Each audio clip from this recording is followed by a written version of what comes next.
Vous savez, je voulais vous dire que j'étais contente. J'ai passé une super journée. Ça fait des mois que j'ai pas dormi dans la journée. Le fait que je sais que vous me regardez, ça me motive. Le psychologique joue beaucoup dans mes problèmes aussi. Faut me comprendre. Je me sens abandonnée, en fait. Charles m'a dit quelquefois, ne sens jamais qu'on t'abandonne. Il y a plein de gens qui t'aident. Plein. Seulement, il faut que ça soit fait dans l'ombre parce qu'ils sont très dangereux. Et pour que ça soit efficace, il faut qu'on soit tous cachés, tous. Il m'a dit, il y a beaucoup de gens qui nous aident, beaucoup plus que tu penses. Je voudrais remercier Laurence Saccard. Malgré les apparences, je savais qu'elle m'aidait. Et quand elle pouvait, elle me donnait un petit coup de pouce. Merci beaucoup, Laurence. Je t'aimais bien, tu sais. T'es une fille bien. T'es une bonne maman, surtout. Charles m'a dit que t'étais différente des autres. Tout dans l'apparence chez les autres. Des mauvaises mères. Qui pensent qu'au cul. C'est ce qu'il m'a dit. Il m'a dit, toutes ces femmes, je n'aurais jamais touché si ça n'avait pas été obligé. Et le pire, c'est qu'elles pensent que leur cul m'intéresse.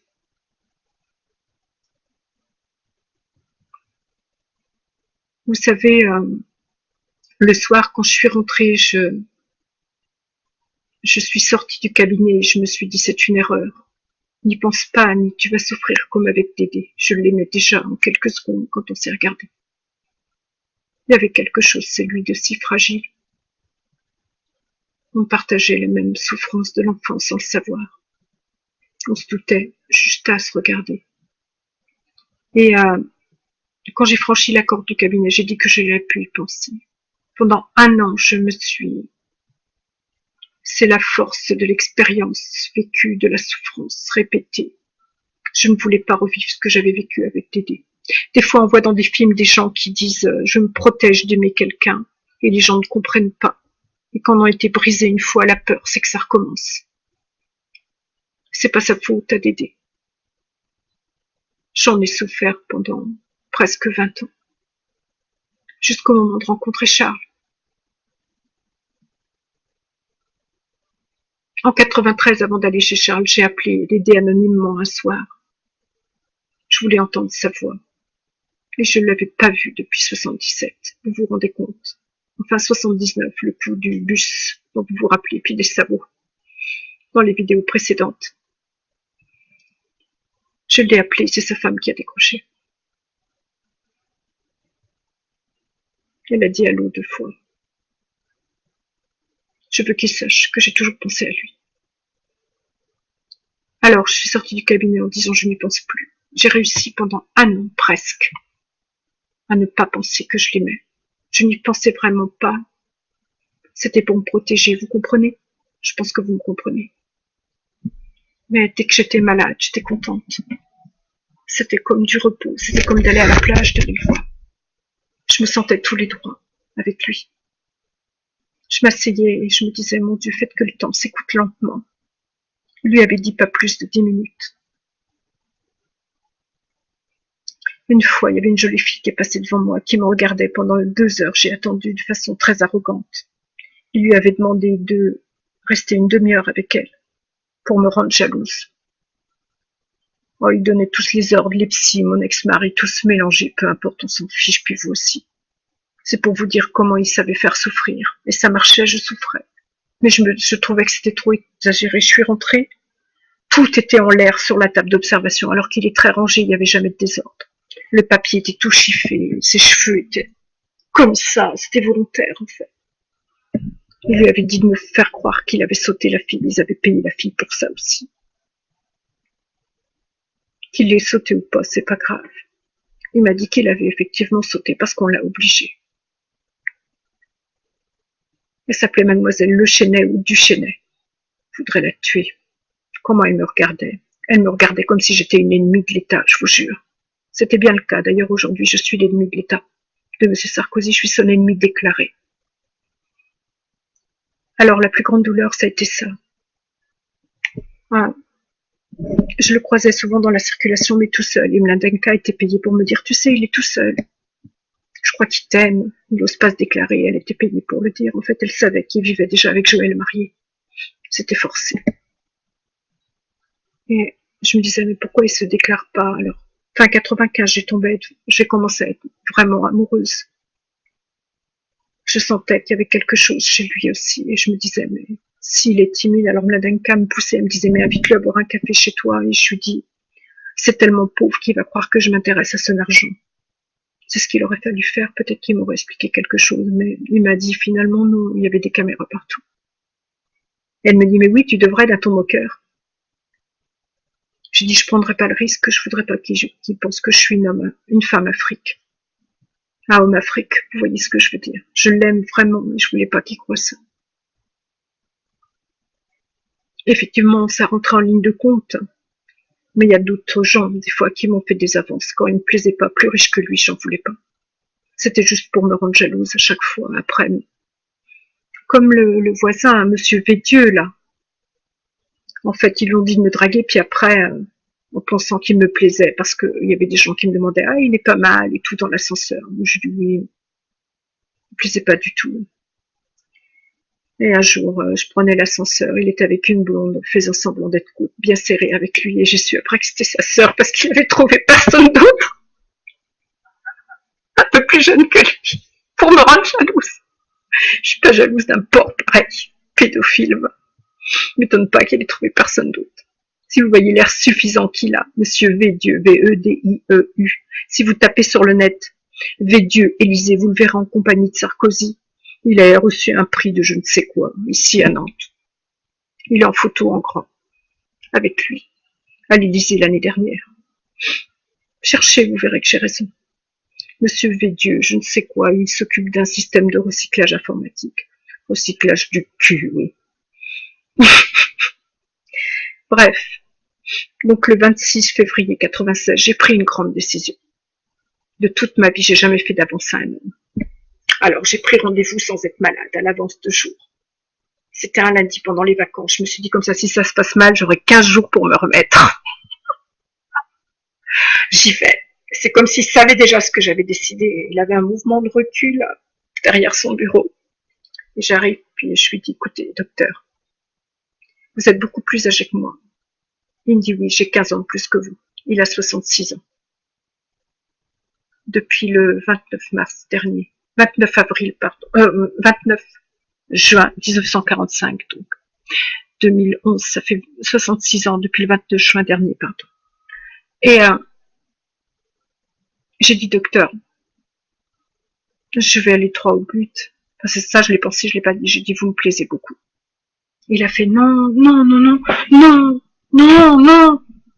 Et là, j'ai assisté à quelque chose que jamais dans ma vie j'ai vu. Il a essayé de s'expliquer, mais c'était même pas un bégaiement, c'est une forme d'atrophie de la parole. C'était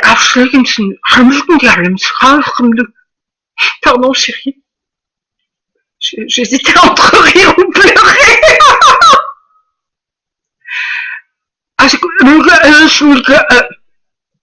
En fait, il n'arrivait plus à prononcer un mot, parce qu'il était dans une contradiction. Ne pas me faire de peine et ne pas aller en prison. Je voyais une souffrance terrible. Alors je me suis levée. J'ai posé le chèque de la visite, très fière, que j'avais préparé à l'avance parce que j'étais tellement émue devant lui que j'arrivais plus à écrire. Et puis je lui ai dit, écoutez, il y a un comble chez vous. Il y a un comble. Une blague. Un comble. Quel est le comble pour un médecin? Puis il était là, effrayé. J'ai dit, quel est le comble pour un médecin? Mais c'est la première fois qu'il me voyait parler comme ça, parce que j'ai toujours été douce, mais là j'étais autoritaire. Et il répond, je sais pas. Il dit, moi je sais, moi. J'ai dit, depuis 18 mois que je viens ici bientôt, hein, le comble pour un médecin, c'est ne pas oser à sa cliente de demander de se déshabiller même quand elle a une bronchite aiguë. Et puis je suis partie en claquant la porte. Puis j'ai décidé de plus y retourner. J'ai pleuré tout le long du voyage. Enfin, j'étais venue à pied pour respirer. C'était même pas, 500 mètres, 600 mètres. Alors, en retraversant dans l'autre sens après avoir été à la boulangerie, j'ai failli me faire écraser par un poids lourd tellement je pleurais. Après avoir acheté le pain, je me suis mis à pleurer. Il y a une grand-mère qui était morte il n'y a pas très longtemps sur cette route-là. L'avenue de Quakenbrück, une avenue, normalement où les gens s'étaient limités à 60 à l'époque, ils allaient à 90. C'était tout droit, surtout les poids lourds. Alors, pendant 2 jours, les enfants m'ont vu pleurer, pleurer, pleurer, pleurer, comme quand je suis retournée d'Alençon. Ce que je vous ai pas dit, c'est que le soir, la première fois où j'y suis allée, il m'a appelé. J'avais déjà oublié, hein. Karine décroche. Maman, c'est un monsieur qui s'appelle le docteur Baron. Je me rappellerai toujours, j'étais en train de faire la vaisselle à la main. J'avais pas de la vaisselle, justement. Et c'est pour en venir aux meus écrits, si vous avez lu, c'est assez drôle. Donc, il me dit, Madame Chevrier, j'ai cru que c'était commercial qui m'appelait pour se faire bien voir et pour gagner une cliente supplémentaire, alors qu'il en avait déjà trop. Parce que toutes les clientes savaient qu'il était divorcé, alors elles venaient pour avoir une chance. Vous voyez, la course au mari docteur, c'est infernal. Il me l'a raconté après. Il m'a dit, quand il a su, quand certaines clientes ont su qu'il était avec Joël, il a perdu beaucoup de clientes jalouses à ce moment-là. Mais moi, je le savais pas, il fallait que personne me le dise, il fallait jamais que je les rencontre ensemble, parce que comme ça serait plus méchant le jour où je les rencontrerai, parce que je me serais attachée à lui. Il m'a parlé de différentes choses ce soir-là, le soir de notre première rencontre, si doux au téléphone. Et j'ai compris qu'il m'avait appelé. Il m'a dit non, de toute façon, pour le paludisme, il n'y a rien, ne vous inquiétez pas, mais j'ai dit, il fallait pas vous déranger. Il m'a dit, c'est un plaisir de vous appeler, madame. J'ai compris qu'il me draguait. Il faisait beaucoup d'efforts pour me draguer. Comme ça, les gens disent que c'est un homme à femme, c'est pas vrai. Il est timide. Il cherchait ses mots. Et j'ai dit, rassurez-vous, docteur, j'irai chez vous. Je pensais que je valais pas plus qu'une cliente, en fait. À cause de ma mère qui m'a convaincue que j'étais laide. Même encore aujourd'hui, parfois, je le pense. Il y a des gens qui sont vraiment atrophiés par la vie. Leur maman les a tellement aimés qu'ils pensent pas qu'ils sont laids. Je pense à Mimi Mati, par exemple. Je dis pas qu'elle est laide, mais elle a jamais pensé, je l'ai entendu une seule fois à la télé, dans sa tête qu'elle était laide ou mal aimée, parce que ses parents l'aimaient. L'amour, c'est ce qui compte le plus. Alors,